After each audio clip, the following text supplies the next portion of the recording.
Halo, assalamualaikum warahmatullahi wabarakatuh. Kita masuk ke identifikasi platform ya, teman-teman. Nah, di sini kita akan bahas platform yang pertama, yaitu Facebook Marketing. Nah, kita akan bahas awalnya dulu nih. Jadi terkait dengan perkembangan Facebook ya. Jadi Facebook kan kita tahu sendiri, pendirinya itu Mark Zuckerberg dan beberapa teman asramanya saat di Harvard University dulu. Terus resmi didirikan tahun 2004 di California. Terus selanjutnya Facebook itu mengakuisisi beberapa platform lain. Jadi yang pertama itu Instagram 2012, WhatsApp, Oculus VR, dan Onavo. Sebetulnya ini nanti masih ada beberapa platform lain. Lalu sampai di tahun 2021 itu berganti nama jadi Meta Platform Inc. gitu ya. Jadi gabungan dari Instagram, Facebook, terus juga WhatsApp dan lainnya gitu.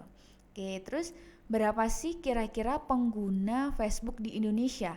Jadi berdasarkan data dari Napoleon Cat gitu ya, tahun 2022 Agustus kemarin, tepat 1 tahun ya, itu jumlahnya sebanyak 195.200.000 pengguna, dan 53% itu 53% ternyata laki-laki dan 46%-nya adalah wanita.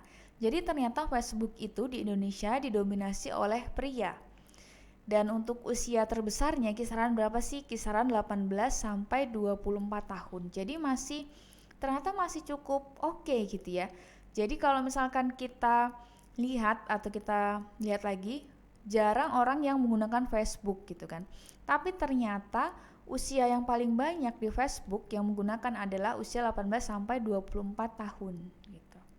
Jadi kalau teman-teman mau bikin iklan di Facebook itu masih sangat memungkinkan. Nah, terus kenapa sih Facebook itu masih sangat penting untuk saat ini?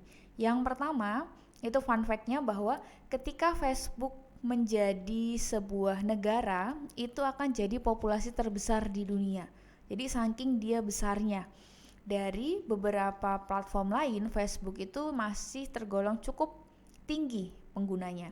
Lalu yang kedua, paket friendly medium to get leads. Jadi maksudnya Facebook pernah nggak teman-teman ketika klik gitu ya, ada link atau sponsor di Instagram atau mungkin di Facebook.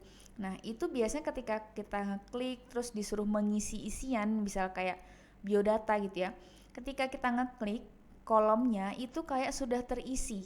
Jadi di sini makanya tulisannya pre-filled.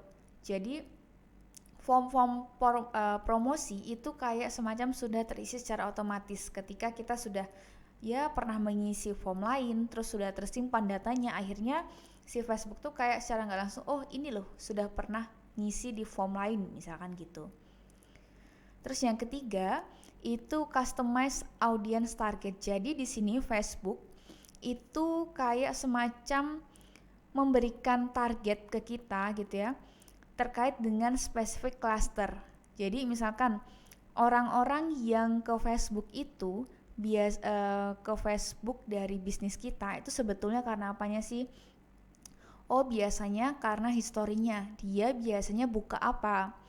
Kalau misalkan kita lihat di timeline itu kan timeline setiap orang kan beda-beda ya, atau kayak explore setiap orang beda-beda. Nah karena apa? Karena history yang dibuka itu selalu beda. Lalu dari downloadannya, kira-kira orang ini senang download apa sih? Di Facebook kan juga bisa nonton film ya teman-teman, cuplikan atau bahkan full film.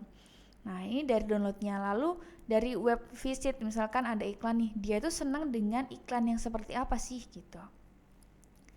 Terus yang keempat itu ada psychographic targeting. Jadi di sini Facebook itu kayak memberikan data psikografis berupa terkait dengan inspirasi. Misalkan orang-orang yang buka Facebook itu senangnya mencari hal apa?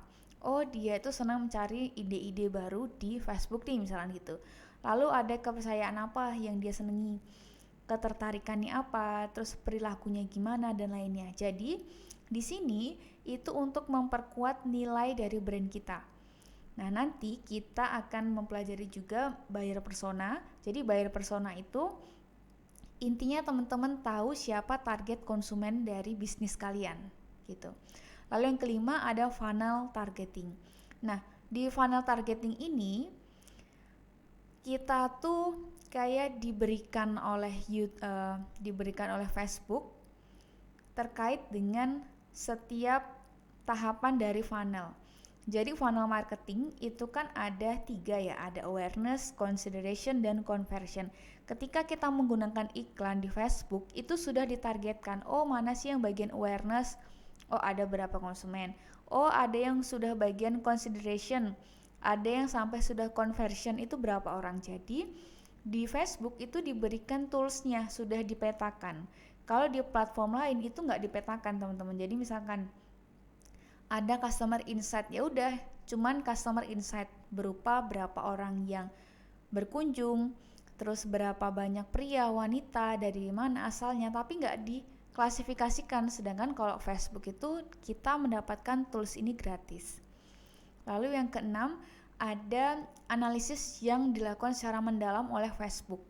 Nah, di sini Facebook itu kayak memberikan kita gitu ya, memberikan matrik untuk menganalisa performance dari konten kita, baik secara organik maupun secara berbayar iklan. Nah, yang pertama ditunjukkan atau analisis yang dilakukan yaitu berupa konten performance. Jadi misalkan kita bikin upload konten nih. Nah, konten kita itu performance-nya gimana? Apakah banyak orang yang nge-like, nge-share, atau misalkan banyak orang yang komen nih, tapi ketika kita upload konten yang lain ternyata kok sepi. Nah, itu nanti ada analisisnya dari si Facebook. Terus ada audience insight, ini berupa tadi ya, misalkan dari demografinya, apakah dia laki-laki, perempuan, usianya berapa, asalnya apa, misalkan mungkin pekerjaannya apa gitu. Terus ada traffic, terus juga ada profile engagementnya gitu. Jadi ketertarikan orang tersebut terhadap brand kita tuh berapa sih gitu. Nah, oke, mungkin itu aja dari saya di pertemuan ini gitu ya. Sampai ketemu di next video.